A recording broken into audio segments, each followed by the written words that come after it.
And here we are. Very good. Going to be talking about global heating and some climate change and the usual stuff, nothing new. Welcome back for more of the same. Welcome if you are new. If you are new, don't forget at some point to like the video.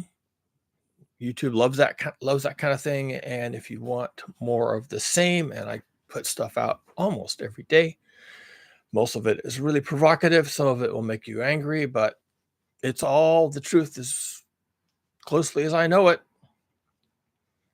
And I'm pretty good at that. So throw me a subscription, subscribe to the video, and we'll just keep this ball rolling, shall we? For as long as we can, which, according to my watch, until the end of the world. So, as often happens, my wife is actually more plugged into this stuff than I am, in part because I've kind of given up, sad to say. That sort of thing can happen to you.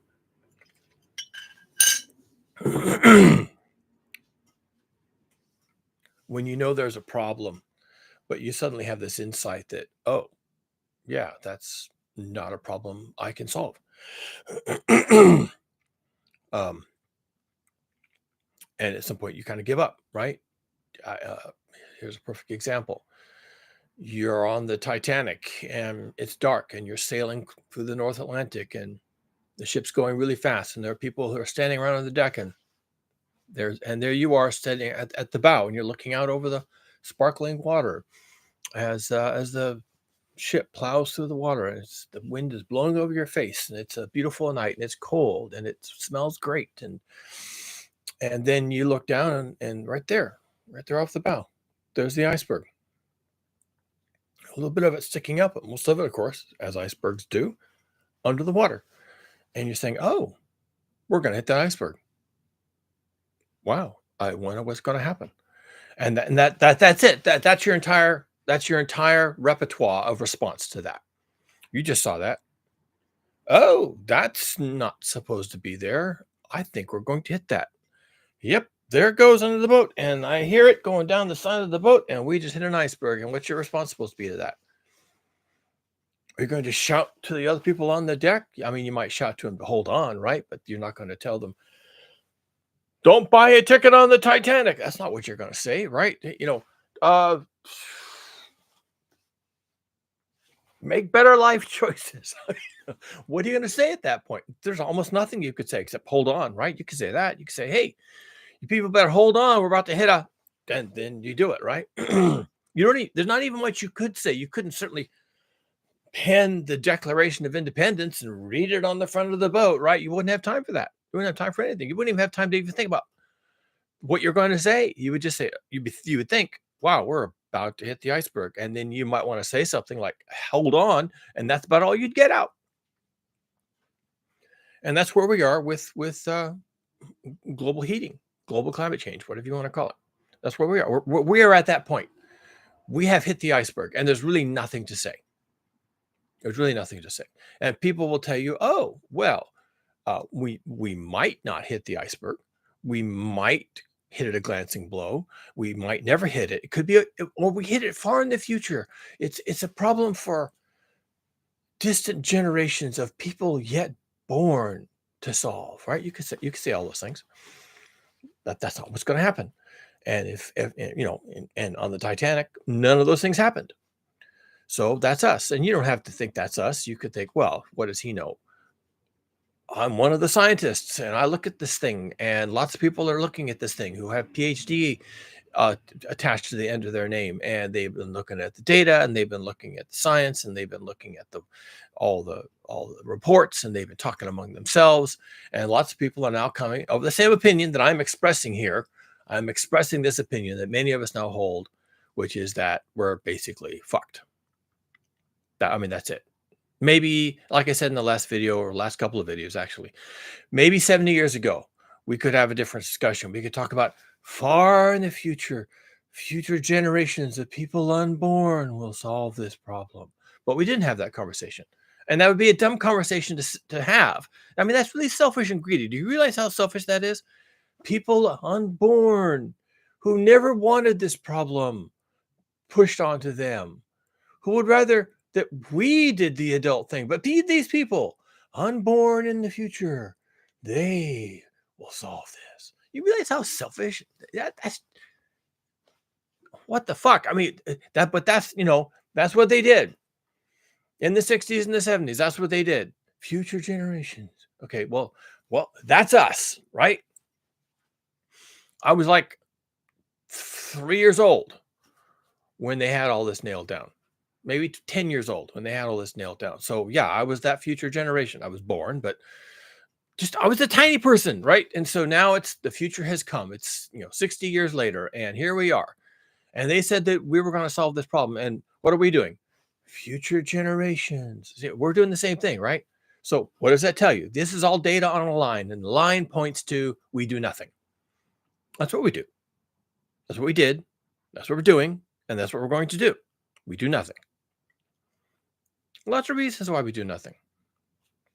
So anyway, back to the introduction. My wife was doing what she does, and she was looking at her newsfeed, and she got a quote, probably on Twitter or something. She got a quote from somebody from like 2 decades ago who started out saying something. Oh, this was interesting. Yeah, this is basically correct. That climate change is not a problem. Climate change is the problem. This is factually correct. It is the problem. That's not strictly true. Okay, back up. Restate. Go forward. Okay, climate change is not the problem. It is a manifestation, a symptom of the problem. But it's close enough that you can talk about it. Okay, you can talk about them together, but you have to talk about them together because everybody talking about climate change. It just, so what? What are we supposed to do, right? The problem is our addiction to and dependency on fossil fuels, coal, oil, and natural gas. That's the problem. It manifests itself as global climate change, or I prefer global heating. The greenhouse effect. Okay. The problem is, here's how you state it. And it's complicated. I'm sorry. It's not just a platitude. And you can't doesn't just roll trippingly off the tongue. Okay. Here's the problem. Here's the actual problem. Here's the problem. Fuck it. Here's the problem. Let's get this straight. Okay. The problem is we are dependent and for our survival on burning fossil fuels, coal, oil, and natural gas. That's a problem. We are dependent. It's like being insulin dependent, a diabetic who is insulin dependent. That's a problem. Well, as long as you have insulin, you're okay. But if we ever don't have fossil fuels, we go down really hard. Without the coal, oil, and natural gas, we go down very hard. And one possible interpretation of going down very hard is we go extinct. Not a joke. Not hyperbole. I don't think it's likely. And I can give you lots of really sound discussion and evidence, mathematical evidence, descriptions of why I don't think extinction is a possibility with humans at this point. But some people are saying it, so it needs to be said, right? So here's the problem. The problem is our dependency on fossil fuels, coal, oil, and natural gas. And the problem with that is, well, one, being dependent on something is not good, right? You should be more independent. How's that sound? You like that? You should be more independent. You should be more resilient. You should be more self-sufficient. All that stuff is saying the same thing. You should not be dependent on fossil fuels. But you are. So since you are, the problem for you is that you have to burn fossil fuels to survive on a daily basis. You have to do that. Stop thinking about your life without it. Any part of your life. The coal is making the electricity and creating the iron and the other metals and doing the heavy industry. The oil is being refined into gasoline and diesel and jet fuel, and the natural gas is used mostly to make fertilizer for big ag, big crops, and to be burned for electricity and plastics and things like that. Okay. So there you go. There's your life. I just described your entire fucking life. Fossil fuels, everything you do. I've said it many times on this channel.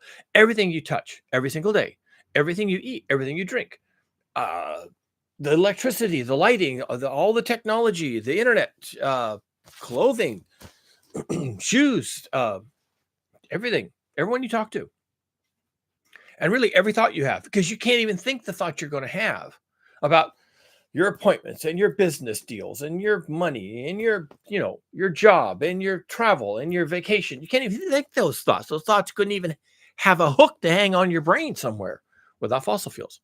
Your vacation, your trip to Disneyland, fossil fuels. Planning, the Memorial Day weekend, fossil fuels.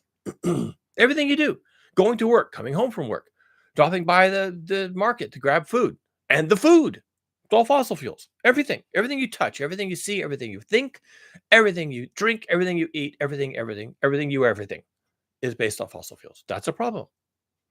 And those fossil fuels, when burned, as they are to make all those things happen for you, those fossil fuels, when burned,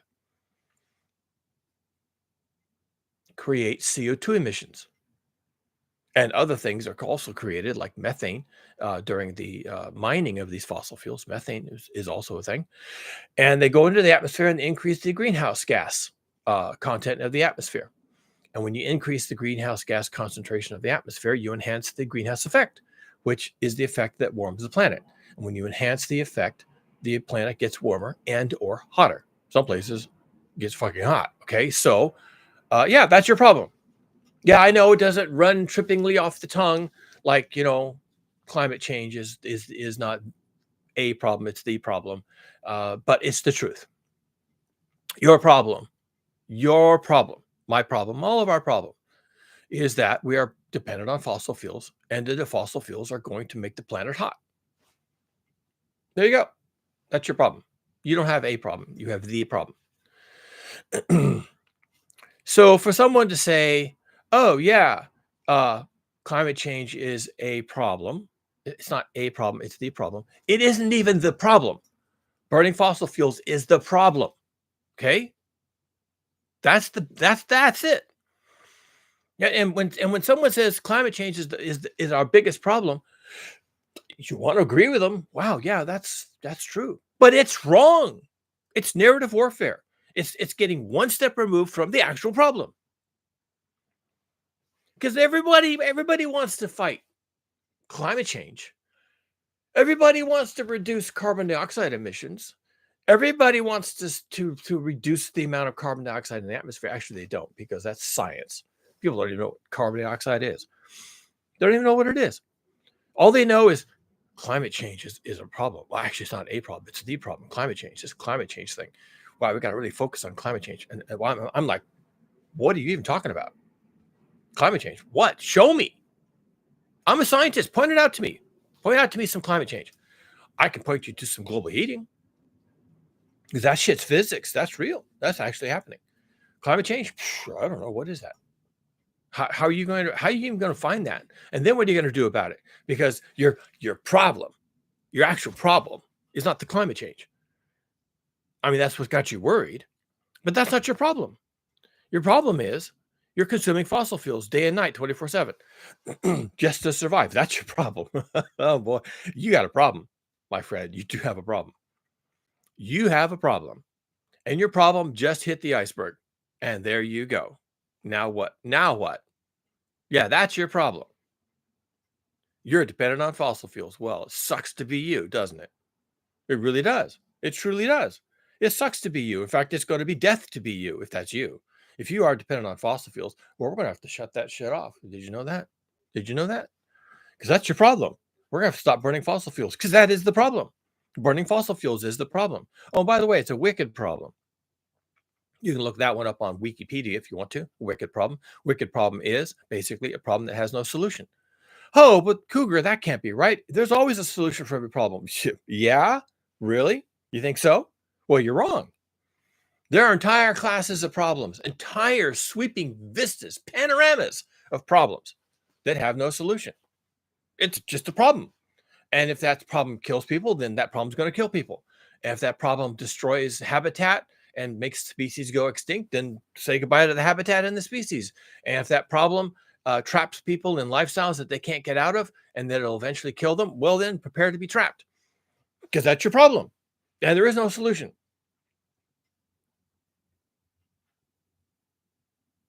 I think technically the definition is there are no solutions to the problem that aren't as bad or worse than the original problem. In fact, one of the aspects of wicked problems is you you you you make a bigger problem. It as you take your original problem and try to bring in a solution, that solution brings in 4 or 5 other additional problems, and they're all really bad. And now and so in order for your solution to be a solution to the problem you have to solve all these other problems for the solution to actually be a solution. And so that's why the wicked problem has no solution.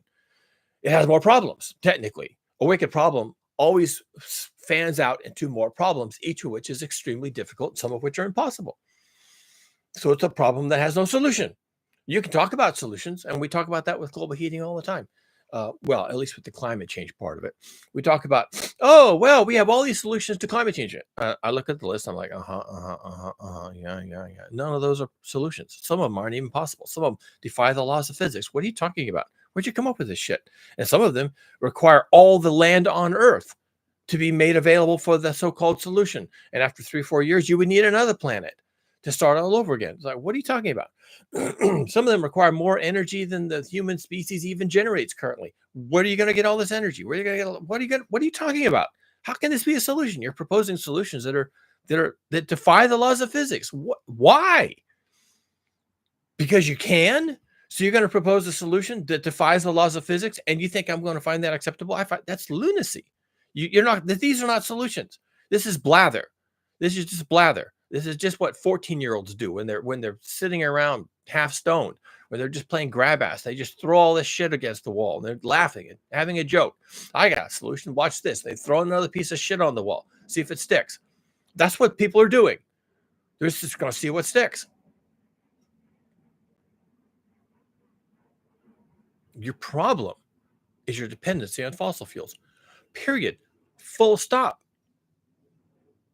And you can't solve that. It has a solution. There is a solution. It's a bad one. It's really bad. So we're not going to do it. What is the solution? Leave them in the ground. The fossil fuels themselves in the ground are actually not a problem. It's when we dig them up and set them on fire and release the CO2 and methane into the atmosphere. That's what we do. We do that. And in doing that, we turn the fossil fuels into a problem. Oh, but the fossil fuels, coal, oil, and natural gas have given us so much wealth and prosperity. True. And drove a lot of innovation. That's absolutely correct. And we have a much better understanding of the world as a result. Okay, fair enough. Here I am. I'm on the internet. I got LED lighting, and I've got a microphone, and I've got, whatever this is. Lemons. I think we grew the lemons locally. That's the best news of what's happening here. Locally grown lemons. And that gets us into the second part of the quote. The guy was saying, look, climate change is not a problem. Like you have lots. It's the problem. You have one, and it is the common, I got to get this right. It is the common global project of mankind, which includes women. It is the common global project that we all have. And that's where I just say, no, you don't have a common global project. You will never have a common global project. You can say it. You can get drunk and laughingly say, hey, this is our common global project. And everyone will laugh and high five and say, yep, you guessed it. You get the Nobel Prize. We have a common global project called climate change, dealing with climate change. And we don't. And we never can. I'm actually going to take a small digression here. I do digressions all the time, right? That's what I do. It's my channel. I'll digress all I want to, God damn it. All right. a quick digression. There's a whole set of solutions offered to the problem of global heating that constitute global action, like geoengineering. They're absolutely impossible. Almost all geoengineering happens on the global level. It involves the entirety of humanity. And it's shit like spraying aerosols in the upper atmosphere or putting sun reflective umbrellas high up in space to reflect the sunlight away from the earth and keep the earth from heating. It involves massive amounts of money from the global economy and manpower and huge treaties signed by all the nations in the earth in order to do something. And that's why your solution is not a solution, because they're never going to do that. Look, man, we have paranoid regimes in communist China, North Korea, and Russia. Right there, just three, right there. All three with huge arsenals of nuclear weapons, and they're screaming, blind, paranoid. Everything anybody wants to do is intended specifically to annihilate them. North Korea, communist China, and the Russian Federation, they think that anything anybody wants to do is specifically aimed at them and their sacred way of life, and you can't do it. And two of those, Russia and China, have permanent seats on the UN Security Council. Well, la-di-da. So how are you going to get anything to happen globally with all your geoengineering if two of the three are seated on the UN Security Council and North Korea has nukes? How are you going to get them to agree to anything when they are screaming paranoid that everything is directed at their immediate destruction? They're never going to go for it. And they're never going to let you do it. And they've got nuclear weapons, so you won't. That's it. End of discussion. Well, we'll do it without them. No, you won't. You won't. And as soon as they start dragging their nuclear weapons out of the chest and lining them up in front of you, you're going to say, oh, yeah, that's right. I guess I can't. No, you're not going to do your geoengineering. That's not a solution to global heating. It just isn't. You can't do geoengineering because it affects the entire planet. And that's it. You're done. As soon as you realize that, oh, so we all have to be on board with this? Yeah. And we all have to pony up money to pay for this? Yep. And we all have to trust each other? Yep. Well, then we can't do it. But we could. No, you can't. But we could change. No, you won't. Future generations, people yet unborn, will figure out a way to get along and trust each other and embrace each other as brothers and sisters. And they'll find a way to do the geoengineering. They'll embrace each other with love and faith and trust, and they'll spend all the money they have and never do anything but spend money on fighting global heating with technology because they're the future generations and they'll be different. They'll evolve, or they'll find a new religion or new gods or new something. No, they won't. You didn't. Those fuckers back in the 70s didn't, and they're not going to either. Well, think anything you want. Global climate change, which is not even a problem or the problem, because global climate change is not a problem. Your problem is dependency on fossil fuels. This is not a common global project. For one thing, it can't be a project. Okay? Because everyone's going to have to agree. Every single human being, including Donald Trump and the GOP, are going to have to agree that that is the problem. You're going to have to define the problem, and then everyone's going to have to agree that there's a problem. You're going to have a problem. Everyone agrees, yes, that's the problem. And that is never going to happen. Right? They're just not going to do that. They've already demonstrated they don't want to do that. They refuse to do that.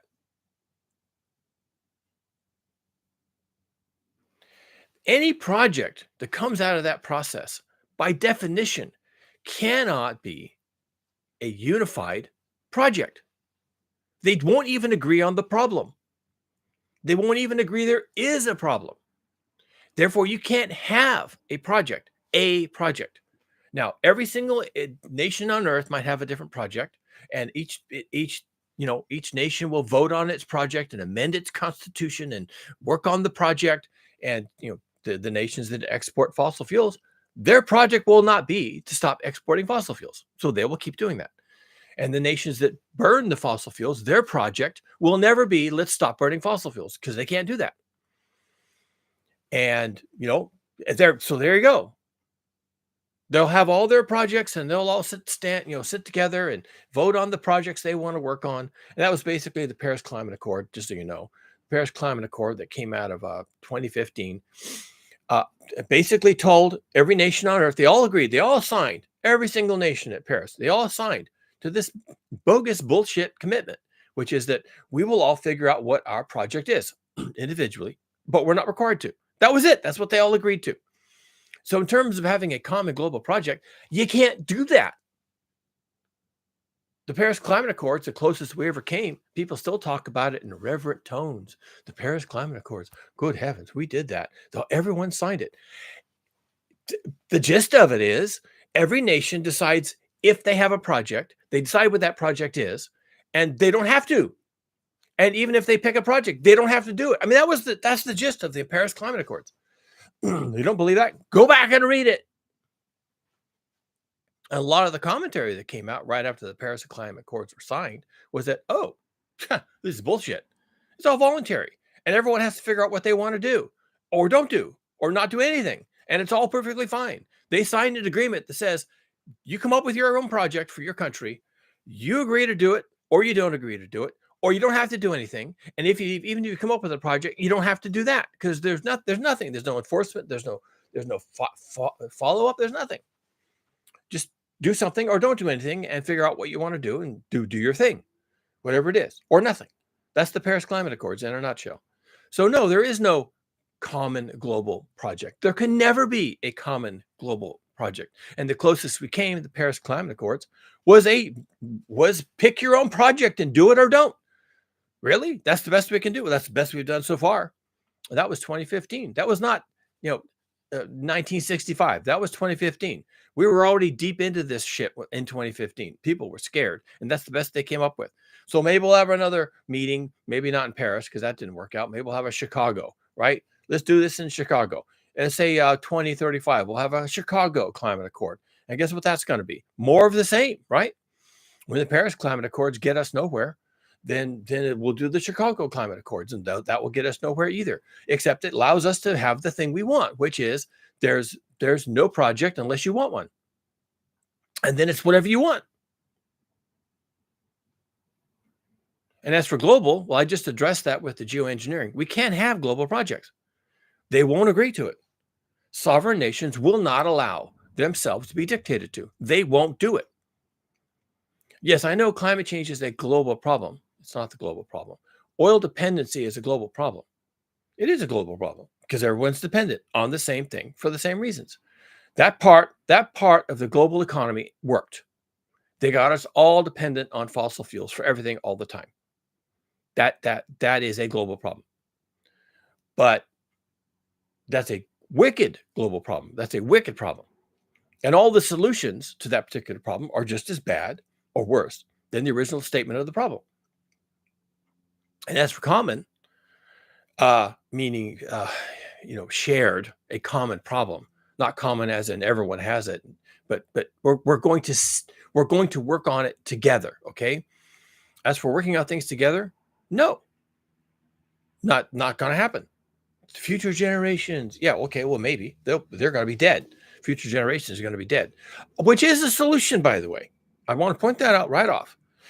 People saying that, everything we're going to do is voluntary, and maybe there's a problem, maybe there isn't, maybe it's just a hoax, maybe it'll solve itself, maybe it was never a problem, and scientists are just, corrupt and greedy, and they made this whole problem up, and it's a hoax. Okay, well, the way you solve all these questions, and the way you solve your problem, one way you solve your problem is you die. You can die. That also solves the problem. One of the problems on the Titanic, it was a real problem, was there wasn't enough lifeboats for all the crew and passengers. There just wasn't. Count them. 1, 2, 3, 4, 5, 6. Oh, well, that's not enough. Why did they not have enough? Because they thought they were unsinkable. Stupid shits. Maiden voyage, fucker sank, okay? And they didn't have enough lifeboats. That's a problem. They tried to make lifeboats. You don't hear this story very often. The crew and some of the passengers, I suppose, they found rope and they got the wooden furniture off the decks and they tied them together and threw them in the water, thinking, well, wood floats, right? So people can cling to it. And they tried to make more lifeboats, throwing tables overboard, right? They tried to make more lifeboats because they didn't have enough. Not having enough lifeboats is an actual problem. So one solution to not having enough lifeboats is that people die. You can say that's not a solution. Well, yeah, it's a wicked problem. I'll admit that. Okay. But one solution to that particular wicked problem, not having enough lifeboats, is that some people die. Now, those people could actually volunteer. The crew did. The crew and the captain volunteered. And that kind of solved the problem, you see. But that's a terrible solution. But they chose that solution. That was their solution to the wicked problem. And the solution is some people are going to have to die. And some people can choose to die so that other people can live. You see, it's terrible. It's awful. It's a horrendous thing. How are you going to choose to die? Does a husband choose to die so that his wife has a seat on the lifeboat? Does a father choose to die so that his children have a seat on the lifeboat? Wow. Who's ready for that kind of a thing? But hey, there's your solution. Death. You can die. And so if we don't like dealing with global heating, well, we can just not deal with it. If all the solutions are terrible, like we're going to have to give up fossil fuels, then we can just not give up fossil fuels and let other people die. And you think I'm full of it, and you think I'm just exaggerating, and I'm just making this up, and I'm making it sound worse than it is. I'm not. We've already made that choice. We made that choice in the 60s, 70s. The oil companies, of course, right, the usual suspects, they made that choice for us. But it was an easy choice because it's what we wanted. Even in the 70s, we didn't want to give up on fossil fuels. We were having a party, baby. Think about it.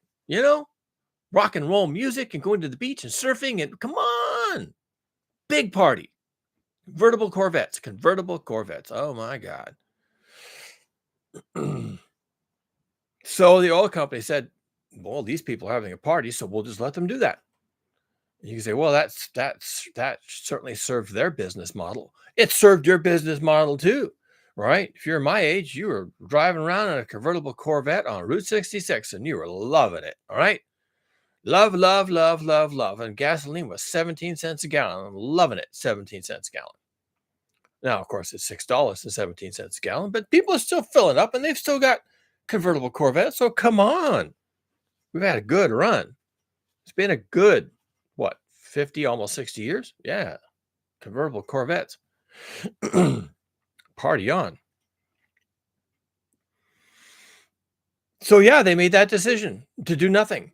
And when they made that decision to do nothing, they basically said, okay, well, some people are going to die, but who cares? And then this guy Nordhaus comes along and he gets the Nobel Prize in economics for pointing out that those are people that don't count. He really did that. I mean, he'll claim he didn't do that, but that's what he did. He basically got the Nobel Prize for making everyone feel much better about their decision to do nothing, because the people who are going to die first don't have any money, and that'll get you a Nobel Prize in economics. Just God, we're motherfuckers, right? That'll get you a Nobel Prize in economics for just pointing out that the people who are going to die don't have money. Okay, problem solved, right? Problem solved. You got a problem? That's your solution. Don't worry about it, because the people that are going to die don't have money anyway. Now, of course, he's got 400 pages of equations, but it comes down to the same thing. And and if you have to cook up 400 pages of equations to justify what I just said, and they give you a then they'll give you a Nobel Prize for being a clever son of a bitch, right? And giving us the 400 pages of obtuse, obscure equations, so that we all feel great about having our you know Corvette convertible and our trip to Starbucks every morning for our latte. Okay, so problem solved. That was their solution. That was their solution. Kind of sucks, but hey, back then there was 2,000 million people. And when they were thinking about, well, some people are going to die from global heating and climate change, but okay, but who cares? We can limit that to the people that don't matter. And then, 40 years later, he has a Nobel Prize. But now, today, it's 8,000 million people, 4 times as many people. So now the chickens are coming home to roost, right? Our problem is there's so many more of us. Wow, that's going to leave a mark, right? Dropping from 2,000 million, that was going to be bad enough. Dropping from 8,000 million, that's going to create a crater. You're going to crater, all right? You're going to crater when you hit. That's going to be a big deal. So stating it as a common global project. When you say, oh, we have a common global project, what you're basically saying is there's nothing we can do. It will always be uncommon. We will never agree to work together. Never. We can't on anything. And in terms of global, in terms of the response being global, they'll never sign that treaty. As close as they got was the Paris Climate Accords, and they did all sign that. But it was just basically saying you need a project, but it's your project, and it can be anything you want or nothing at all. It can be completely fanciful. It can be completely out of reach for you, but it doesn't matter. That's your project. And so, since you don't have to succeed at it, you can just have some weird, strange metaphysical project, involving magic or praying or something. And it doesn't matter. That's your project. You chose it. Good for you. You were supposed to have a project and you got one. You're going to pray every day, 5 times a day, whatever it is. And that's going to be your project, prayer. And it doesn't matter that it doesn't work. It doesn't matter that the original problem was over here in physics land. Your project is to pray or to do nothing. And that's okay too. You should have a project. It's easy enough to come up with a project. Your nation should have a project. You signed the Paris Climate Accords. Where's your project? Just come up with something.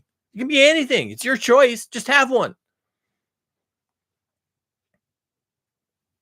So no, we don't have a common global project. We will never have a common global project. That's bizarre. It's a bizarre thing to say. And it proves to me that the person hadn't given 1 second of thought to the actual problem that your so-called common global project would solve. You haven't given one thought to the actual problem. Oh, we know what the problem is. It's global climate change. No, that's not your problem. Your problem is oil dependency, fossil fuel dependency. That's your problem. That is the problem. You have a problem, and that is the problem. And you can't solve that because it's a wicked problem. And your common global project, which is unnamed and undefined, won't solve it either because it's going to be an uncommon, non-global, non-project, which is kind of what we got out of the Paris Climate Accords. A non-common, non-global, non-project. We've demonstrated in 2015 that we can do that. We can do a uncommon, non-global, non-project. We proved that. We signed the agreement. All the nations in the world signed up to do a non-project on a non-global way. That's what they did. So anyone who comes along later and says, humanity is faced with a common, problem that we're going to come up with a global solution for. Well, you tried that. You got something. Everyone signed it. It didn't do diddly. Didn't do diddly squat, right? Because you can't have a common global project. You can't. Do you think they didn't discuss the possibility at the Paris climate discussions back in 2015? Do you think that isn't how they started the conversation? We need a common global project, ladies and gentlemen. Let's sit down here and hash this out. In the end, they came up with a non-common, unglobal, unproject. That was all the nations of the world. We're going to assume for now that they sent their best people, not their morons. maybe they were all morons anyway, but they were still the best morons, okay? They sent their best morons to Paris, and they duked it out, and they ate brie, cheese, and croissants, and they drank coffee, and they figured it out, and they came up with a non-common, unglobal, unproject, and high five, and they all go home and sell it to their people. And then Donald Trump, the king moron, he after the U.S. signed up for this non-global, non-binding, voluntary, non-project, right? He got us out of it. Oh, we're leaving the Paris Climate Accords because that's what, communism, or it's French or something. I don't even know. Donnie, you should have just stayed in it. You weren't in anything. You weren't even in. You see, it was a nothing. It was a big nothing burger, and you backed out of a nothing burger. What a fucking moron. You should have stayed in the nothing. You were better off with nothing. You had nothing. And you abandoned nothing? You abandoned voluntary nothing? What a pinhead. Voluntary nothing, voluntary do nothing is the answer to you people. You got everything you wanted. It's voluntary and it's nothing, and you don't even have to do it. Why would you not want that? You should be crowing that from the mountaintops. We have no project and nothing to do and no time in which to do it, and it's voluntary. What a pinhead. All those people are pinheads. And the people who came out of the Paris Climate Accords high-fiving each other and kissing each other on the mouth, they're pinheads too. Or they're evil motherfuckers. That works, right? That also works. But I think Donald Trump I don't think he's smart enough to be an evil motherfucker. He's just stupid. He's just stupid, okay? He's just a moron. He's just a moron with money. And man, there's a lot of morons with money. Look around. Have you been noticing that? Now, I have a solution for you. I actually have a solution to your dependency on fossil fuels. I can do this. I've given a lot of thought to this. I know exactly what's going to happen to you people and your voluntary non-projects on a global level that you all signed and all high-fived about. That's not your solution. I got your solution. I got it right here. I've been dealing with this for a long time. What's the solution to this? Well, a lot of people are going to die. Global economy is going to collapse. That's going to implode the supply of the fossil fuels because you can't have that without a bunch of people working on it. Unemployment is going to become 100%. There's not going to be any supply chains. We saw some of that during COVID. We got a taste of what that looks like. Didn't look good. There's not going to be food in the supermarkets. There's not going to be food on the freeways going to the supermarkets. There's not going to be food growing in the fields to go on the freeways to go to the supermarkets. That's a pretty bleak prospect. Oh, but I see the solution. I mean, given all that, given that we're not going to do anything, given that we're going to remain dependent on fossil fuels to the bitter end, given that we're going to go right over the Seneca Cliff singing Kumbaya, given all that, given that the Paris Climate Accords is just a big clusterfuck, given that nothing happened, nothing matters, no one's going to do anything, we're going to burn fossil fuels, coal, oil, and natural gas until the bitter end, and then it's the bitter end. And then what? Oh, I know what. I actually know what you're going to do. When you've died from 8,000 million people to 80 million people, I know exactly what you're going to be doing. And you can start today. In fact, if you started today, you might not be among the, doing math in my head, 7,920 million people who die. You could actually do something for yourself and your friends and neighbors and community. It doesn't necessarily work, by the way, but it's something you could do. And I think that's a good start. Don't worry about the people in Paris. And I don't mean the French people. I mean the delegates who went to the Paris climate talks, okay? Don't worry about all those people in Paris or Chicago, for that matter. Don't worry about the IPCC reports. Just set it aside. It's interesting. Maybe you want to catch up on them once in a while, but don't worry about it. Don't worry about the COPs, right? The Conference of the Parties, which is supposed to be examining our global climate crisis. It doesn't say that in the title. They could have said that in the title, but they didn't want to because they were afraid to, right? So they're going to call it the Conference of the Parties. Conference of what parties to talk about what? Well, they're talking about climate change. Or they're not. Maybe they're just sitting around drinking wine and watching Dancing Girls. I have no idea what they're doing at the COPs. Don't worry about those people. Don't worry about all that. Don't worry about the Paris Climate Accords. Don't worry about any of it, or the Kyoto Agreement, or don't worry about any of it. Don't even worry about dependency on fossil fuels. Just worry about this. I got something for you to worry about. Village life.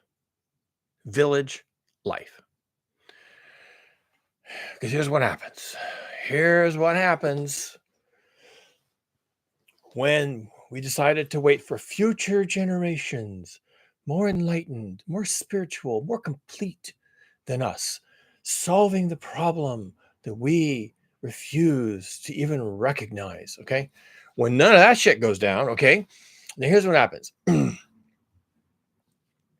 99% of the human species dies, the entire global economy implodes, and we stop burning fossil fuels. Not necessarily in that order, but probably in that order. Maybe the order is global heating. Let me see if I can get this right. Global heating disrupts nations and peoples and habitat so thoroughly that global civilization collapses. I think that's right. That's the order. Then we stop burning fossil fuels because we have no civilization to organize that project, right? Then people die. Okay? Civilization crashes. We can't generate the fossil fuels anymore. We can't transport them, pump them, mine them, process them, whatever, deliver them, and then the people die. I think that's about right. Anyway, those three things in some order to be determined, right? TBD. Those three things in some order mean that you end up, some group of people ends up being the 80 million, not 8,000 million, 80 million who find themselves wondering what just happened. Because global heating is here and it is disrupting things like left, right, and center. There's hardly a nation on earth that isn't grappling with global heating now. And sometimes it's heat, but other times it's severe weather, or it's crop failures, or it's drought, right? But it all comes back to the same thing. Again, it's worth repeating. We keep digging up fossil fuels, coal, oil, and natural gas. We set them on fire. We release the resulting combustion products into the atmosphere. This enhances the greenhouse effect, which heats the planet, and the global heating is the thing. And everything comes from global heating, which originates root cause analysis with digging up fossil fuels and setting them on fire. And actually, it's not even the digging up the fossil fuels. Just a quick aside. You could actually dig up the fossil fuels. You could dig up the coal. If you never set it on fire, then you're fine. But the way you make sure no one sets it on fire is you leave it in the ground. Okay, so that's what you have to do. That's the practical thing you have to do, is you have to leave it all on the ground. You have to leave the coal on the ground. Stop running the coal mines. Leave the oil in the ground. Stop pumping the oil out of the ground. Stop refining it into stuff.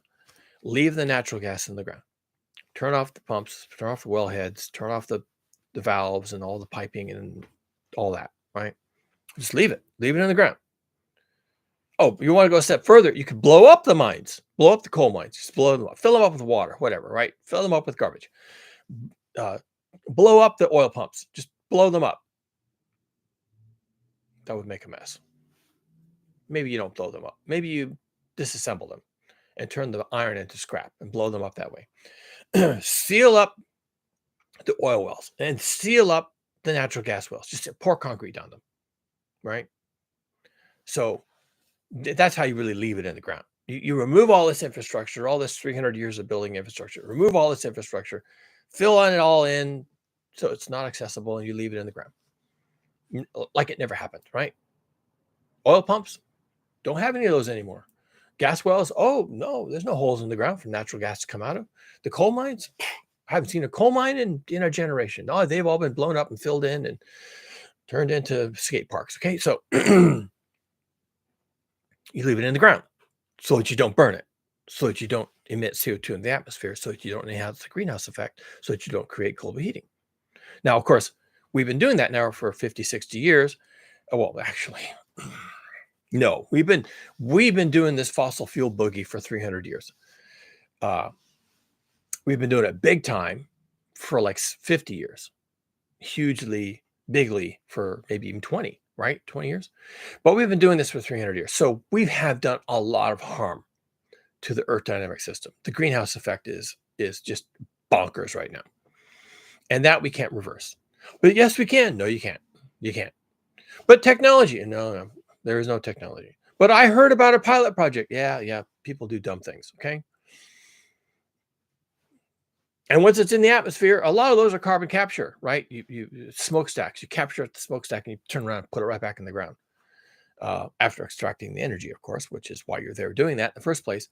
But hey, not every place is a stationary smokestack, right? So what are you going to do about the airplanes and the cargo ships and the automobiles and the trucks and the trains and all that stuff? What are you going to do about that? Oh, we'll electrify it. How? Burning coal? You see the problem? So, yeah, so you're not going to fix this problem. And the problem right now is bad. It's off the charts. Literally. We are in no man's land at this point. We are off the charts. We don't know where the hell we are. We don't know how to get back on the map at this point. And yeah, that's the thing. That's the way it's going to be. That's not a problem you can solve. That's a problem. If you can't even solve it, maybe it's not even a problem, right? It's just a situation. It's your situation. It's not even a problem. It's not stated as a problem that there's CO2 in the atmosphere and there's methane in the atmosphere and that's a problem. No, it's not a problem. That's reality. Like there's a moon, crosses the sky at night or appears to. That's reality. The sky is blue in the day. That's just real. That's how it works. It's real. It's a thing. And now there's all this CO2 in the atmosphere and all this methane, and that's a thing now. Welcome to the new world. 425 parts per million, probably be 500 before we even notice that it's 500. It'll be 500 before anyone even notices. And most people have no idea what I'm talking about. Although by the time we get to 500 parts per million, you'll know exactly what that means. And you'll probably have an app that runs on your phone that tells you every minute of every day what the parts per million is in the atmosphere of the Earth. And you'll watch that closely and you'll be all thrilled when it goes down and then it goes up. Oh my God. It's like watching a soccer match or a football match or a baseball game, right? It's going up. It's going down. We're winning. We're losing. Oh my God. I need an update. Quick, update the data. Oh no, updated the wrong way. Please update it differently. That's how people are going to be by the time we get to 500 parts per million, losing their fucking minds, right? You're not that way. You have no idea why that would even be the case. Who cares about the parts per million? What's a part? What's a million? What's a CO2? Why does it even matter? Well, 5 years from now, which is about how long it's going to take for that to happen, by the way, 5 years from now, maybe 7 or 8, people are going to be all over that shit. They're going to be all up in that grill. Okay. What is it? Well, give me the number. Did it go up? Did it go down? Why did it go up?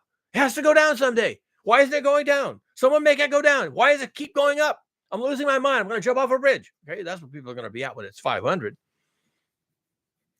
They're going to be all about that. On their app, on their smartwatch, on the billboard.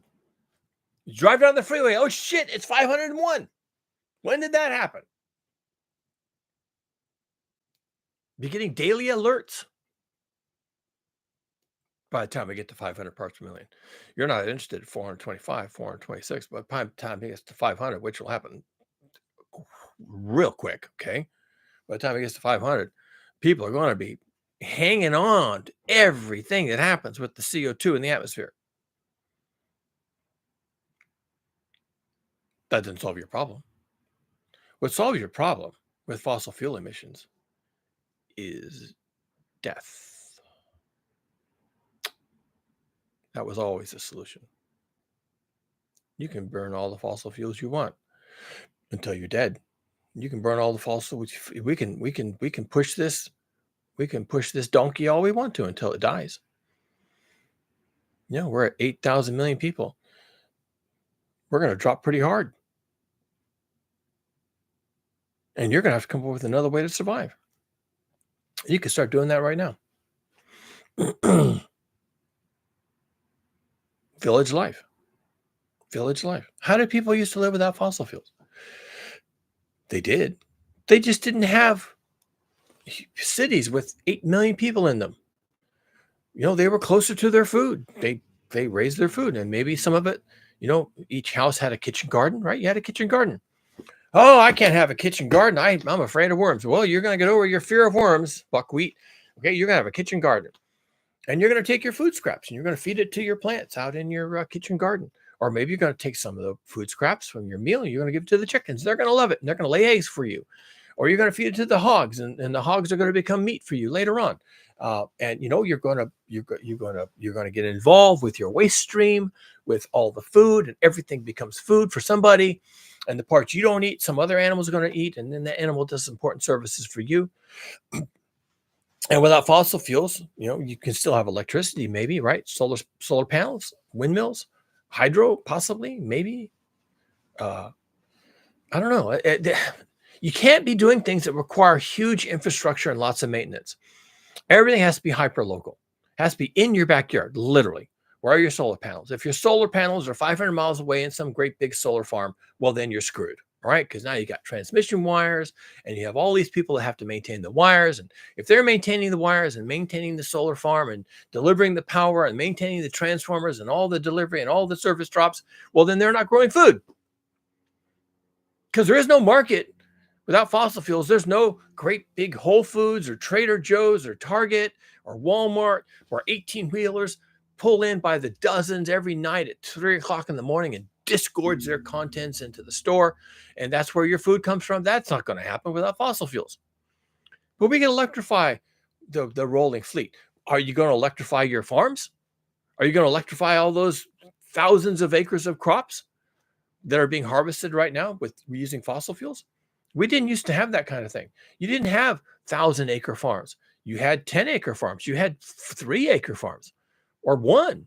And people went out and they planted the seeds, they cast the seeds, and they pulled the weeds by hand, and they did the irrigation by hand, sometimes using actual buckets. Pour the bucket into the ditch and the water runs down the ditch, and pour the bucket in the ditch and the water runs down the ditch. That's how they did their irrigation. People still do that all around the world, hand watering their crops. And then you harvested them by hand, and maybe the whole family turns out, or maybe the whole village turns out. Maybe you've got a 10-acre farm where you're raising wheat and barley and oats, and everybody shows up and they all harvest, and they're singing harvesting songs, and the children are helping, and the little babies are carried on their mother's back, and the mother is singing a harvesting song and harvesting the wheat, harvesting the barley, and harvesting the oats, and taking to the threshing floor and threshing the grain off and gathering the grain and putting it in the silo and having a big party afterwards, right? That's how some people still do it. And that's how we used to do it as a whole before we had fossil fuels. But you can't have fossil fuels. So you have to go back to all that. That's what you're going to do. That is your solution. You don't like it, but that's your solution. You didn't come up with that, but that's your solution. No one told you that was going to be the case until I talked to you, and that's your solution. Donald Trump didn't offer that as a solution. Neither did Joe Biden. And they won't, and they never will. And Congress never will, and nobody will, because that's not their solution for you. They need you to keep burning fossil fuels until you go over the Seneca Cliff and crater at the bottom at the end of 8,000 million people, 0,000 million people, 0,000 million. That's what they want you to do, because that's all they can think, because they're morons. They can't imagine another way. Donald Trump and Joe Biden and the entire U.S. Congress and the entire UN and the entirety of everything that's entire, the entirety of all entire things, cannot imagine not burning fossil fuels. They can't. The thought can't enter their mind. And if it does, if they have an advisor, if they have me, maybe I'm the only one who could do this for them. If they have me come to the White House, I tell them, Mr. President, whoever you are, Mr. Pinhead, President, this is what you have to do. I could tell them that. You have to stop burning fossil fuels. That's what you have to do. And yeah, that's going to suck. That's going to be painful and humiliating to stop burning fossil fuels. Good God Almighty. Can't have that. Well, you have to have that. That has to happen. And then your response to that, meaning this is your project now. Okay, now you have a project. You're going to stop burning fossil fuels, which is not a project. That's called turning it off, leaving it in the ground. That's not a project. Leaving fossil fuels in the ground is not a project. You don't have to invent anything, innovate, sign a treaty. You just stop doing the thing. It's a lot of work to do the thing. Get the coal out of the ground, get the natural gas out of the ground, get the oil out of the ground. That's a project. Just stop doing it. You need a non-project. You need to undevelop your project. You need to unwind that project of pulling fossil fuels out of the ground, coal, oil, and natural gas. Just stop doing it. It's the opposite of a project. You're stopping a project. Okay, so you don't have a project to leave fossil fuels on the ground. You just do it. You just, or better still, you stop doing the thing you're doing now. Just stop doing it. Stop. But I have to, no, stop. But we should, no, just stop. That's all we have to do is stop. Yeah, just stop doing it. Don't do it anymore. That's what you have to do. You have to undo the do. Stop doing. Don't do it. That's what you have to do. It's not even a project. Just stop. Right? You stop digging up fossil fuels. You stop setting them on fire. Then you have a project. Ha ha! Very good. I knew we had a project. Let's hear it. All right. Well, you have to degrow. You have to shrink. Oh. Can we have another project that involves economic growth and jobs and biggering and fastering and whatever? Every child gets a pony. Can't we have that kind of a project? No, you can't. Not without fossil fuels. And fossil fuels is the thing you have to deal with first. So do that. All right. Now, implode your global economy. It just gets worse. Yes, it is. It's going to be humiliating and dangerous and death-defying. And we're supposed to be defying death here. Okay. So leave the fossil fuels on the ground. Implode the global economy, get everybody living locally, feeding themselves, housing themselves, clothing themselves. No supply chains, no Walmart, no Whole Foods, no Safeway, right? No Target, no Walmart. Maybe we can save some things. Well, we can't have those things because those things are directly dependent on fossil fuels. Also, big ag is directly dependent on fossil fuels, as is big pharma, as is big military, as is big government. So we can't have big things without fossil fuels. Fossil fuels made big things. And we liked our big things because then all of us could go do something that isn't that thing. Most people don't farm. Most of our farm labor actually comes from other countries, and they're just driving huge tractors. One guy can farm 100 acres a day. One guy in a tractor can do 100 acres a day. In medieval Europe, there was no group of people could do 100 acres a day. Zero groups of people could do 100 acres at all. Really, that's just too big. You can't do it with human labor. Everything was really small. So you just take all the big things, break them into small things, and you get groups of people, small groups of people, in small living arrangements called villages, and they have their little bit of land, they have their little bit of responsibility, they have their little village that they can manage, and they have their elders to provide leadership, and maybe they have electricity. Do they have solar panels? Then maybe they have electricity. Do they have well water? Well, drill them a well, give them a pump, tell them how to manage and maintain their pump. It has to be a pump that can be rebuilt, right? And then they have water. Teach them how to trap water, how to have cisterns, how to have underground cisterns, how to have reservoirs. And if they have a reservoir and it's any kind of height or it's up on a mountain, you can have hydroelectric power. It's not much, it's a little bit, but maybe it gives every family in the village a light bulb, right? And so that's not so bad. Now we have to manufacture light bulbs, but let's say we allow for that. We allow for the manufacturing of light bulbs. Or maybe they can't have light bulbs. Maybe they can't have electricity for light bulbs. Maybe they don't need light bulbs. What do you need a light bulb for? Well, I need electricity for my internet. Okay, fair enough. What do you need the internet for? Well, maybe there's a lot of knowledge on the internet. Maybe we decided to keep the internet working. So every village has a wireless antenna, and there's wireless internet, and it's whatever, it's Starlink or something similar, right? And maybe we still have enough global governance, enough global activity, enough global agreement that we can keep global internet working. And that's all we do. Oh, and then actually you could use fossil fuels for that. Oh, but if we're still pulling fossil fuels out of the ground, then we're fucked, right? Because everybody on the planet is going to want the fossil fuel so they can get back to driving their Corvette convertible to go get a latte at Starbucks, right? All right, so we're going to have to figure this part, but that's a project, right? How can we do this? How can we have anything with fossil fuels and not have everybody driving their fat butt in their Corvette convertible to Starbucks to get a latte. How can we not have that, but have global internet using fossil fuels? Because global internet using fossil fuels, as few as you would need, it's like a tiny fraction of what we're doing now. And it might be worth agreeing to do a tiny fraction of what we're doing now to keep global internet. And it doesn't have to be Starlink. It can just be wired internet. And and if we can't keep it past 50 years, hey, maybe we don't need it. Maybe we need these things like electricity and global internet and a bunch of other stuff as a transition, as a crutch, as a way to keep ourselves moving so that we can survive the collapse of global industrialized civilization in the absence of fossil fuels. We just need to reinvent village life. We used to know how to do that. There are some people still in the world who know how to do that, suitable to their habitat, which is probably going to go away because of global heating. But anyway, we have to create new human habitat. That means new villages. We can build them on a new paradigm. We can have, maybe, I don't know, it's a project. Can we have modern medicine? Can we have modern internet and communications? Can we have robots and AI? Can we have all these things or not? We invented all these things with fossil fuels. Can we keep them without fossil fuels? I don't know. It's a project. Figure it out. Wow. Engineering. I love it.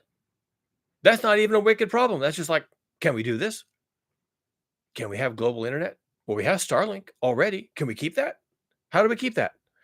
Well, we can't keep that because it's all low Earth orbit and it all comes out of the space eventually after a couple of years and it burns up in the atmosphere. Okay.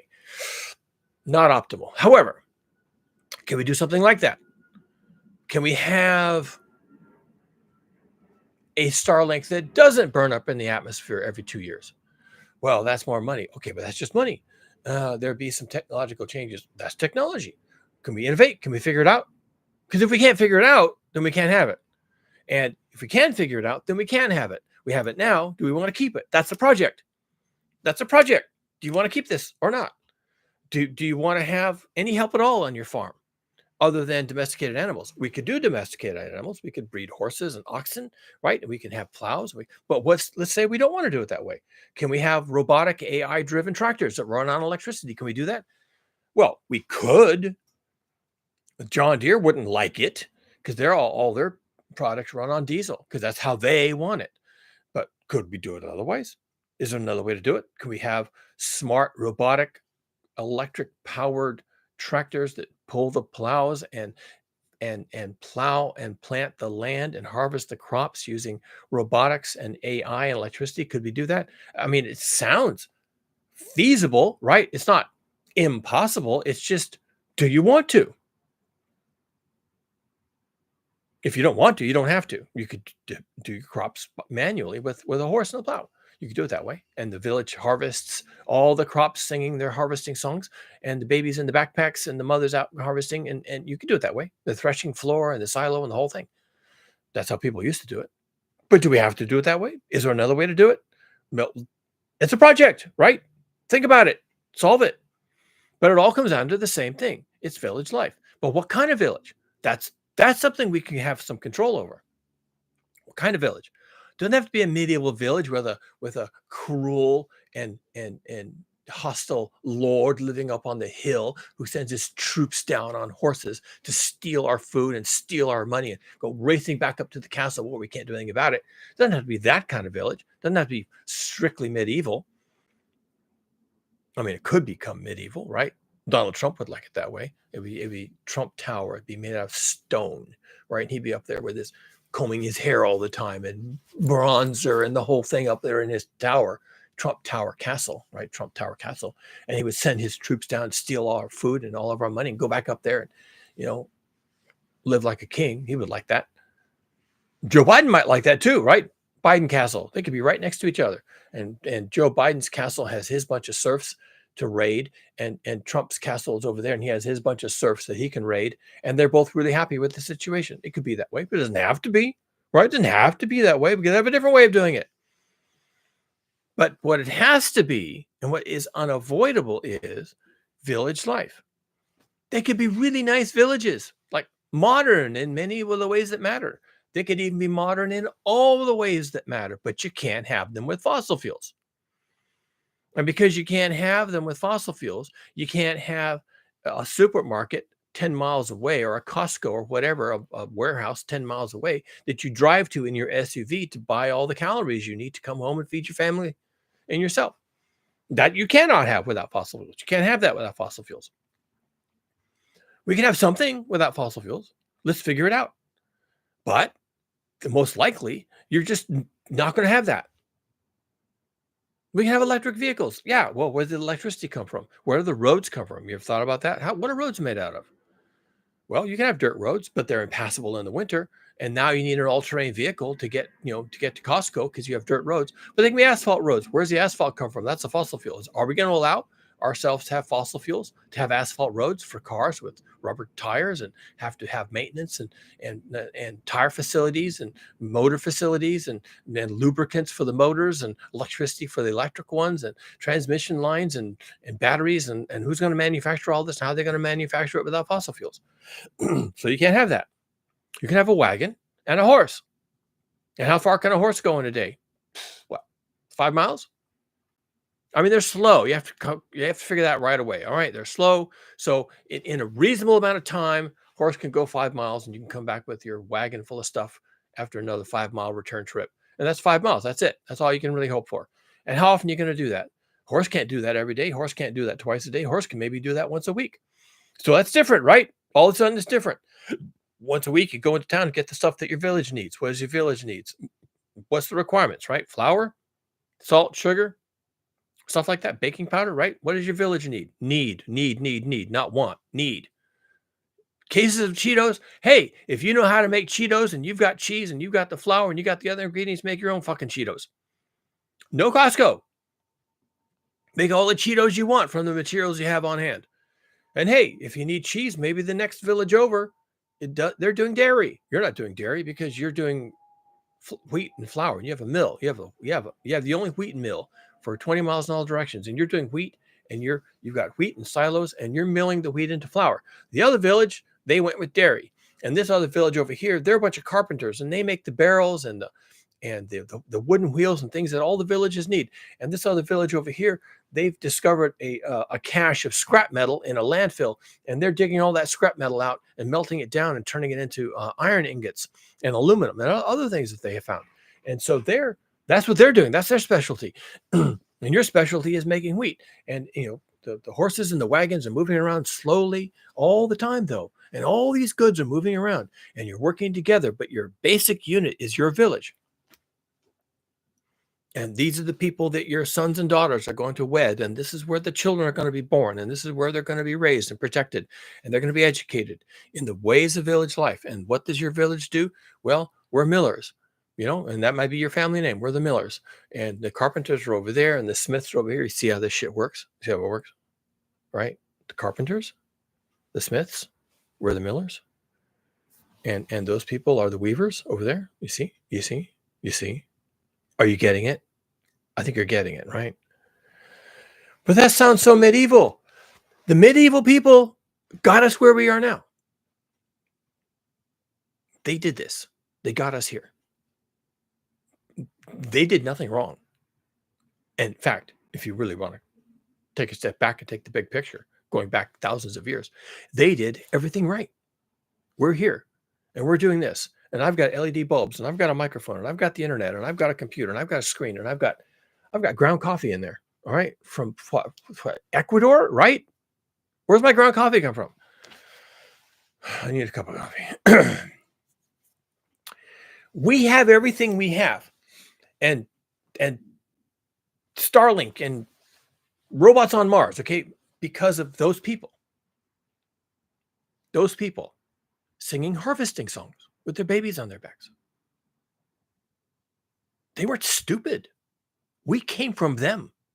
They worked hard, and they had their village, and they married within their village, and they traveled on horses and with a wagon, and they did everything right. They did everything right. They did every single thing they did was right. Maybe some of the religious wars weren't right, and maybe religion in general was a bad idea. But hey, even with the mistakes, they overcame their mistakes. They pounded through it, and they did everything, and here we are. So now it's our turn. It's our turn. Now we have a decision to make, And I can help you make that decision. I can help Joe Biden make that decision. I can help Donald Trump make that decision, except that they're pinheads, right? They're too stupid, and they're too old, and they're too retarded, and they're 1 foot in the grave. And they're not ready for a decision right now. But I can make this decision. You can make this decision. We can make this decision together. Lots of people around this world could be making this decision right now. And the decision they have to make, which is in their wheelhouse, which they can manage this, is one of two things. Here's your decision. Here's your fork in the road. Decision time. Are you going to keep burning fossil fuels until you go over the Senate cliff and crater at the bottom as a fatality? Or are you going to go the opposite direction? You're going to stop burning fossil fuels, stop being dependent on fossil fuels, recreate village life, do everything hyper-local. Everything is local. Everything is here. Everything is us. Everything is we. We are it. We are the entirety. We are doing the things that we do. We are not dependent on the carpenters, except occasionally. We're not dependent on the weavers or the smiths or anyone else. We can do food, clothing, and shelter. We're going to figure this out right now. And we do this. We're going to reinvent village life. And when someday somebody has to turn off the fossil fuels, they decide to, it happens without any conscious human thought at all, then us together, you and me and us and them and anyone else who gets on this train can be okay. Okay-ish. You can be okay. That's the work of the moment. I don't know what else to tell you. That's the work of the moment. The work of the moment is not a common global project. That will never happen. That will never happen in 1,000 worlds. In 1,000 parallel universes, that would never happen. A common global project is absolutely, utterly ridiculous and inaccessible. Cannot be attained. Couldn't even get past first base. The closest we got was the Paris Climate Accords. Everyone has their own project. It's voluntary. Do whatever you want or do nothing. That was that was the closest we got to a common global project. Was a non-common, non-global, non-project. So let's not plan on that. Don't hook your star to that one. Okay? Something you could do is work on your dependency on fossil fuels, which is to end it, and working with others, end it collectively, and then collectively figure out how to survive without it. Now, how do you do that? I don't know, but that's the conversation we could have. We could have that conversation. I know how to do it. In fact, I'm writing the book, which I'm due to make another installment. I've been reading chapters out of it on this channel, and it's called It's Been 100 Days. Spoiler, not really a spoiler, because it introduces the spoiler in like the first page. Spoiler is that we figure this shit out. Modern village life is a combination of a little bit of help from the top, a little bit of help from the middle, and most of the actual work being done at the bottom, at the village level. We collectively figure this out in, wait for it, 100 days. 100 days.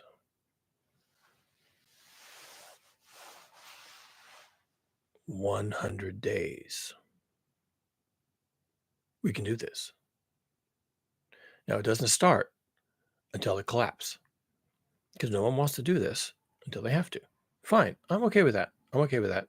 But when the collapse hits and it's time to roll, boys and girls, let's all hold hands and jump at once. Okay. We're going to jump at once into the freezing Atlantic. We're going to find that lifeboat. We're going to figure this shit out together. Okay. We're going to hold hands and we're going to jump all at once.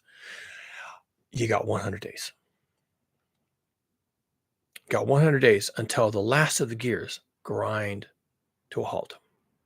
There's going to be something to sustain you, something to keep you moving, something to keep bringing the food, something to keep bringing the housing and the shelter, clothing. Okay. Just a little bit of momentum in the system, a little bit of movement, a little bit of something. There's clothing in dumpsters. There's warehouses full of junk that you can still use even without electricity, right? There's a little bit of momentum in the system, but it only lasts 100 days. You hold hands and you jump in the deep end. And what you're headed for, what you're swimming for, you hold hands and you jump in the deep end. And what you're swimming for is village life. village life. Not medieval villages. I don't want Donald Trump on a hill sending his troops down to steal my food, but something like that. Without the Donald Trump up on a hill stealing your shit and food, okay? Village life. Modern village life. Electricity, robotics, internet, AI, modern education, modern medicine. Can we keep any of this? How about we just plan on keeping all of this? All the parts that can be done without fossil fuels. Modern village life. And people who came before us who lived, I don't want to call it primitive, but early village life, okay? We came from that. We came from that. That was their thing. They had no other thing. We came from that. All of this came from that little thing. Now it's our turn. It's our turn to figure that out. Now we have a long way to fall from 8,000 million to probably 80 million or 800 million if we're lucky, right? That's a 90% reduction. we have a way to fall. If we're not careful, we'll hit zero and make a big crater. Okay, that's there. You got to know that. But we don't have to do that. We could make other plans, you see. You see, planning is something you can do. You don't have to wait for Joe Biden to do it. You don't have to wait for the UN Security Council to do it. You can do it. But the only thing you can do is little. That is your requirement. Little, local, nearby, the people you're with, the people you know, every day, every minute of every day. Little. Not out here. Not going there. Not going this other place. All of it right here. Right here. This little thing called modern village life. The world is right now on the cusp of generating artificial general intelligence. It's going to be the ultimate tool. Maybe the timing is suspiciously amazing, right? Maybe we just go to the AI. And while we have internet, again, you got 100 days, people. While you've got internet, some electricity, you got some appliances, you've got electric cooktops, you've got electric water heaters. And while you still have all this, you can ask the AI, so how do we do a modern village? What do you think? And while we still have all this and communications and cell phones and internet, we could ask the government for some help, right? We need a tractor. We need to get rid of these parking lots. We need to dig up all this asphalt and knock down all these buildings. Can you help us with that? Here's some equipment. Here's some heavy equipment. Here's some diesel. We can't give you everything, but here's enough diesel and enough equipment to do what you just said. You're going to pull up the parking lots, get to the dirt, and start planting seeds. Okay? And, they can help us with that on the way down. As everything is falling apart, they can help us with that. Now, that's a deliberate thought. That's a project. Okay? There is a project. It's not a global project, but everybody has to do it. It just doesn't require global cooperation. It just requires everybody has to do it. If you don't do it, you die. If you don't do it, you're not in the 80 million survivors. You didn't make your village. You didn't solve the problem of how to survive without fossil fuels. But if you do solve the problem of how to survive without fossil fuels, then you get to participate in modern village life. And what does that look like? Well, I think we're going to find out what modern village life is like, because that's what we're going to have to do. And maybe from that, we do another round of amazing fucking things. I don't know. It's possible. We could do amazing things from there. We might. There's only one way to find out. Hold hands and jump in the deep end. I don't expect people to do that. And in the story I'm writing, they don't. They don't until after they have to. And then they do. And then they are wildly successful. And that's how it works. That's how I think it works. I don't think we do anything common and globally in a project. There is no common global project. There will never be a common global project. We will never, ever do this collectively on the global level. It's impossible. We will never do it. We never have. But we'll do something. Man, I'm preparing you to understand what that thing is. It's village life.